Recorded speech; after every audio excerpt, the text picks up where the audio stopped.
ನಾನು ತುಂಬಾ ಹೆಮ್ಮೆಯಿಂದ ಹೇಳ್ಕೊಳ್ಳೋದನ್ನ ಯಾವತ್ತಿಗೂ ನಾನು ಖುಷಿ ಪಡ್ತೀನಿ. ಜಗತ್ತಿನ 5 ರಾಷ್ಟ್ರಗಳ ಬಳಿ ಮಾತ್ರ ಇವತ್ತು ಸೂಪರ್ ಕಂಪ್ಯೂಟರ್ ಡಿಸೈನ್ ಮಾಡಬಲ್ಲಂತ ಟೆಕ್ನಾಲಜಿ ಇದೆ. ಆ 5 ರಾಷ್ಟ್ರಗಳಲ್ಲಿ ಒಂದು ನನ್ನ ರಾಷ್ಟ್ರ.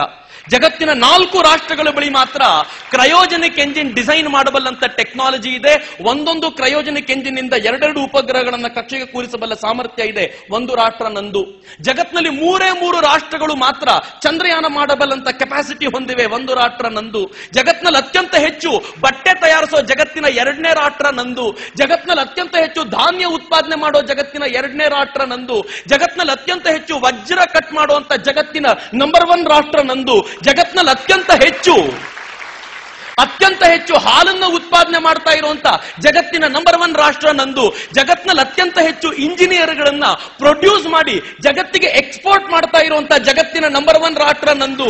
ಜಗತ್ತಿನಲ್ಲಿ ಅತ್ಯಂತ ಹೆಚ್ಚು ಡಾಕ್ಟರ್ಗಳನ್ನು ಪ್ರೊಡ್ಯೂಸ್ ನಾವು ಮಾಡ್ತಿದ್ದೀವಿ. ಜಗತ್ತಿನಲ್ಲಿ ಅತ್ಯಂತ ಹೆಚ್ಚು ಡೆಂಟಲ್ ಡಾಕ್ಟರ್ಗಳು ಇಲ್ಲೂ ಪ್ರೊಡ್ಯೂಸ್ ಆಗ್ತಾರೆ. ಜಗತ್ತಿನಲ್ಲಿ ಅತ್ಯಂತ ಹೆಚ್ಚು ಚಿನ್ನ ಖರೀದಿ ಮಾಡೋ ಹೆಣ್ಮಕ್ಳು ಇರೋದು ಭಾರತದಲ್ಲೇ ರೀ. ಇನ್ನೆಲ್ಲೂ ಈ ಕೆಪಾಸಿಟಿ ಇಲ್ಲ. ನಿಮ್ ಮಾಹಿತಿ ಇರ್ಲಿ ಅಂತ ಹೇಳ್ತೀನಿ. ಜಗತ್ನಲ್ಲಿ ಪ್ರತಿ ವರ್ಷ ಎಷ್ಟು ಚಿನ್ನ ಎಕ್ಸ್ಕವೇಟ್ ಮಾಡ್ತಾರೋ, ಎಷ್ಟು ಚಿನ್ನವನ್ನ ಡಿಗ್ ಮಾಡ್ತಾರೋ, ಅದರ 25% ಚಿನ್ನವನ್ನ ಭಾರತದ ಹೆಣ್ಣುಮಕ್ಕಳೇ ಖರೀದಿ ಮಾಡ್ತಾರೆ. ಇನ್ಯಾರು ಖರೀದಿ ಮಾಡಲ್ಲ. ಒಂದು ಅಕ್ಷಯ ತೃತೀಯ ಬಂದ್ರೆ ಇಡೀ ಜಗತ್ತು ಬಾಯಿ ಬಡ್ಕೊಳ್ಳೋಷ್ಟು ಚಿನ್ನವನ್ನ ಖರೀದಿ ಮಾಡೋ ತಾಕತ್ತು ಹೊಂದ್ಕೊಂಡಿದ್ದೀವಿ.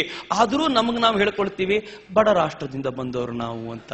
ಪ್ಲೀಸ್ ಬಿಟ್ಟುಬಿಡಿ. ಭಾರತ ಇವತ್ತು ಬಡ ರಾಷ್ಟ್ರ ಅಲ್ಲ. ಇತ್ತೀಚೆಗೆ ಸ್ವಿಸ್ ಬ್ಯಾಂಕಿನ ಬಗ್ಗೆ ತುಂಬಾ ದೊಡ್ಡ ಚರ್ಚೆ ಆಗ್ತಿದೆ. ನಾನು ಕಾಯ್ತಾ ಇದ್ದೀನಿ. ವಿಕಿಲೀಕ್ಸ್ ಇವತ್ತೋ ನಾಳೆ ರಿಲೀಸ್ ಮಾಡುತ್ತೆ ಯಾರ್ಯಾರು ದುಡ್ಡು ಎಷ್ಟೆಷ್ಟು ಇಟ್ಟಿದ್ದಾರೆ ಅಂತ.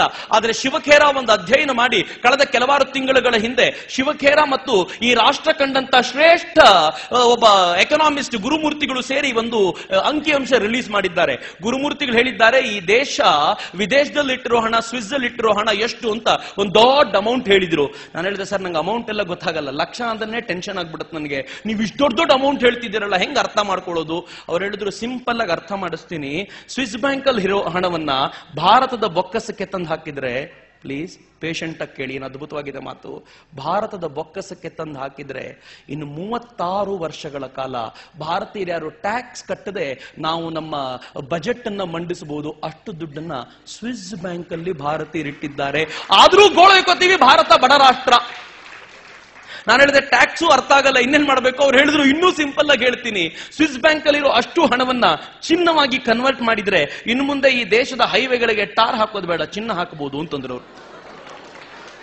ನಾನು ಕೇಳಿದೆ, ವಂಡರ್ಫುಲ್, ಇಷ್ಟು ಹಣ ಸ್ವಿಸ್ ಬ್ಯಾಂಕ್ ಅಲ್ಲೇ ಇರ್ಬೋದಾದ್ರೆ ಇನ್ನು ಬ್ಲಾಕ್ ಮನಿ ಅಂತ ಈ ದೇಶದಲ್ಲಿ ತಿರುಗಾಡ್ತಿದ್ಯಲ್ಲ ಎಷ್ಟಿರ್ಬೋದು? ಅವ್ರು ಹೇಳಿದ್ರೆ, it's very simple, Swiss bank ಅಲ್ಲಿ ಎಷ್ಟಿದೆಯೋ ಅದರ 3 times ಬ್ಲಾಕ್ ಮನಿ ಭಾರತದಲ್ಲಿದೆ ಅಂತ ಹೇಳಿದ್ರು. ಅಯ್ಯಪ್ಪ ಅಂದೆ ಒಂದ್ಸಲ. ಅಂದ್ರೆ ಹೆಚ್ಚು ಕಡಿಮೆ 100 ವರ್ಷ ನಾವ್ಯಾರು ಟ್ಯಾಕ್ಸ್ ಕಟ್ಟೋದು ಬೇಡ. ಹೇಳಿದ್ರು, ಇದನ್ನ ಚಿನ್ನವಾಗಿ ಕನ್ವರ್ಟ್ ಮಾಡಿದ್ರೆ ಏನ್ ಮಾಡೋದು? ಅವ್ರು ಹೇಳಿದ್ರು, ನಿಮ್ ಮನೆಯಿಂದ ರಸ್ತೆಗೆ ಬರ್ತಿರಲ್ಲ, ಆ ತರ ಎಲ್ರ ಮನೆಯಿಂದ ರಸ್ತೆಗೆ ಬರೋ ರಸ್ತೆನೂ ಚಿನ್ನ ಮಾಡ್ಬೋದು. ಅಷ್ಟು ಹಣ ನಮ್ಮ ಹತ್ರ ಬ್ಲ್ಯಾಕ್ ಮನಿಯಾಗಿ ತಿರುಗಾಡ್ತಿದೆ. ಏನ್ರಿ ಭಾರತದ ಶ್ರೀಮಂತಿಕೆ! ಆದ್ರೂ ಬಡ ರಾಷ್ಟ್ರ ಭಾರತ ಅಂತ. ಯಾಕೆಂದ್ರೆ 5ನೇ ಕ್ಲಾಸಿಂದ ಪ್ರಬಂಧ ಬರೆದಿದ್ದೀವಲ್ಲ. 5ನೇ ಕ್ಲಾಸಿಂದ ಪ್ರಬಂಧ ಬರೆದಿರೋದು 2 ವಿಷಯ. ಒಂದು, ಬಡ ರಾಷ್ಟ್ರ ಭಾರತ. 2ನೇದು, ಜನಸಂಖ್ಯಾ ಸ್ಫೋಟದಿಂದಾಗಿ ಭಾರತ ಹಾಳಾಗಿ ಹೋಗಿದೆ ಅಂತ. ನಾನು ಸುಮ್ಮನೆ ಒಂದು ಮಾತು ಹೇಳ್ತೀನಿ, ನಿಮ್ ಮಾಹಿತಿಗಿರ್ಲಿ ಅಂತ. ಭಾರತದ ಜನಸಂಖ್ಯೆ 120 ಕೋಟಿ ಅಲ್ಲದೆ 20 ಕೋಟಿ ಇದ್ದಿದ್ರೆ ಜಗತ್ತಿನ ಜನ ನಮ್ಮನ್ನು ಮೂಸಿಯೂ ನೋಡ್ತಿರ್ಲಿಲ್ಲ. ಜಗತ್ತು ನಮ್ಮ ಹಿಂದೆ ತಿರುಗಾಡ್ತಿರೋದು ಯಾಕೆ ಅಂದ್ರೆ, ಅಮೆರಿಕಕ್ಕೆ ಯಾರೋ ಒಂದು ರಿಪೋರ್ಟ್ ಕೊಟ್ಟಿದ್ದಾರೆ, ಪ್ರತಿ 10,000 ಜನರಲ್ಲಿ ಒಬ್ಬ ಎಕ್ಸ್ಟ್ರಾರ್ಡಿನರಿ ಇರ್ತಾನೆ.